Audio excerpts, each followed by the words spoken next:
അപ്പോഴേ ജയസാറിനായിട്ടില്ലേതാണ് പറയുന്നത് കേട്ടോ. ഇത് എന്താ സാധനം മനസ്സിലായോ? ഇത് ഈ സിമ്മർ ക്ലാത്തെന്നും പറയും, പിന്നെ തുള്ളിച്ചാടുന്ന തുണിയെന്നും പറയും. ഇത് കുറേ വന്ന് നമ്മളുടെ തീർന്നുപോയി. പിന്നെ എല്ലാവരും ഇങ്ങനെ ചോദിക്കുന്നുണ്ട് എപ്പോഴാണ് വരിക, എപ്പോഴാണ് വരികയാണ്. ഞാൻ പെരുന്നാളേക്ക് മുന്നേ വേണമെന്ന് പറഞ്ഞവർക്കൊക്കെ അതൊക്കെ മുന്നേ എത്തുമെന്ന് പറഞ്ഞു. പക്ഷെ മുന്നേ എത്തിയത് ഇന്നലെയാണ്.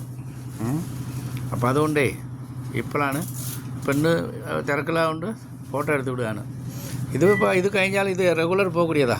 എല്ലാവരും ഇഷ്ടപ്പെട്ട് എടുക്കുന്ന തുണിയല്ലേ, വിലയും അത്രയ്ക്ക് വളരെ കുറവല്ലേ, കടയിലൊക്കെ ഡബിൾ റേറ്റല്ലേ. അപ്പോൾ അതുകൊണ്ട് ഇതിപ്പോൾ ഒന്ന് ഫോട്ടോ എടുത്ത് വിടുക. കുറേ കളർ വന്നിട്ടുണ്ട്. ഇപ്പോൾ ബേൾ ഇന്നലെ പൊട്ടിച്ചത്, അപ്പോൾ അത് അങ്ങനെ വെച്ചിട്ട് പോയി വൈകുന്നേരം. പിന്നെ ഇപ്പോൾ നമ്മളെ ഫോണ് പഴയ ഫോണാണല്ലോ, അത് എല്ലാവർക്കും അറിയുന്നതാണല്ലോ. വില കൂടിയ ഫോണില്ല, സാധാരണ ഫോണാണ്. പിന്നെ അത് കുറച്ച് പഴക്കമുള്ളതാണ്, അത് കുഴപ്പമൊന്നുമില്ല. ഇതിന് അത്യാവശ്യം കളർ നമ്മൾ നേരിൽ കാണുമ്പോൾ നല്ല ബ്രൈറ്റാக இருக்குമല്ലോ, പിന്നെന്താ കുഴപ്പം. ഇത് സാധനം അറിയാൻ വേണ്ടി ഒന്ന് ഇട്ടിടാന്ന് മാത്രം. കളർ ചിലപ്പോൾ ചിലതുകൾ ചേഞ്ച് ആയിട്ട് കാണും. പിന്നെ അതുകൊണ്ട് വന്നിട്ട് നമുക്ക് പകുതി വിലയല്ലേ ഉള്ളൂ. കടവിലയ്ക്ക് വിറ്റാലേ ഡബിൾ റേറ്റ് കിട്ടും, പകുതി കിട്ടും. പോരെ, നമ്മളെ കച്ചവടക്കാർ തിരിച്ച് പിടിച്ച് നിൽക്കാൻ പറ്റും. ഇനിയിപ്പോൾ നൈറ്റിയും പാവണയും കൂടി നമുക്ക് അടിച്ചാലോന്ന് ആലോചിക്കുക. അത് ആലോചിച്ചിട്ട് വേണ്ടേ, വയനാട്ടിലെ തൊഴിലവസരം തിരിച്ച് പിടിക്കണം. കൊറോണ വന്ന് കുളം കലക്കി കഴിഞ്ഞ് ജയസാർ നൈറ്റീൻ്റെ ലക്ഷ്യം തകർന്ന്. പക്ഷേ ഇപ്പോൾ വിശ്വാസം ഉഷാറായി, തിരുപ്പി പിടിക്കാൻ പറ്റും. കുറേ ആൾക്കാർ പിടിച്ചു, ഇനിയും കൂടാനുള്ള സാധ്യത കാണുന്നുണ്ട്. ഓൺലൈൻ നമ്മളെ ഒന്നും ചെയ്യൂല, ഒന്നും പേടിക്കണ്ട. ഇത് ആമസോൺ ഫ്ലിപ്പ്കാർട്ടല്ല, അതാണെങ്കിലും ഭയങ്കര വിലയാണ്. നമുക്ക് ചെറിയ വിലയിൽ പാവപ്പെട്ടവർക്ക് ചെറിയ വിലയിൽ കൊടുക്കാൻ പറ്റും. അപ്പോൾ അതിന് ലാഭമുള്ള ഐറ്റങ്ങൾ മാത്രം നമുക്ക് ഇറക്കുക. അപ്പോൾ നിങ്ങൾ എല്ലാവരും മനസ്സ് തളരാതെ കച്ചവടം കണ്ടിന്യൂ ചെയ്യുക. അതിനുള്ള സഹകരണങ്ങളൊക്കെ ജയസാർ നൈറ്റി നിങ്ങളോടൊപ്പം ഉണ്ടാവും.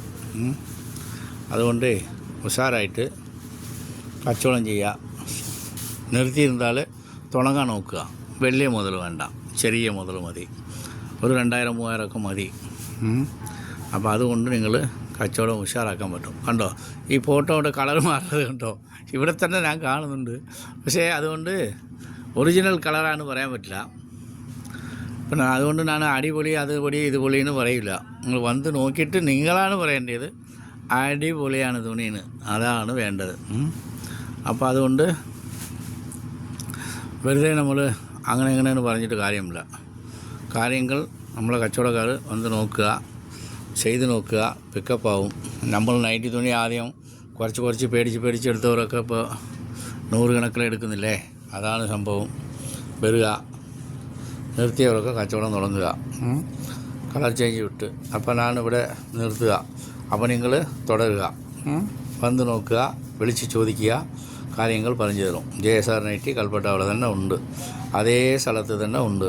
പക്ഷെ വേറെ ജനങ്ങളെ വെറുതെ ഡ്യൂപ്ലിക്കേറ്റൊക്കെ അടിച്ച് വെക്കുന്നുണ്ട്, വില കണ്ടമാതിരി തോന്നിയമാതിരി വെക്കുന്നുണ്ട് എന്നൊക്കെ പറയുന്നത് കേട്ട്.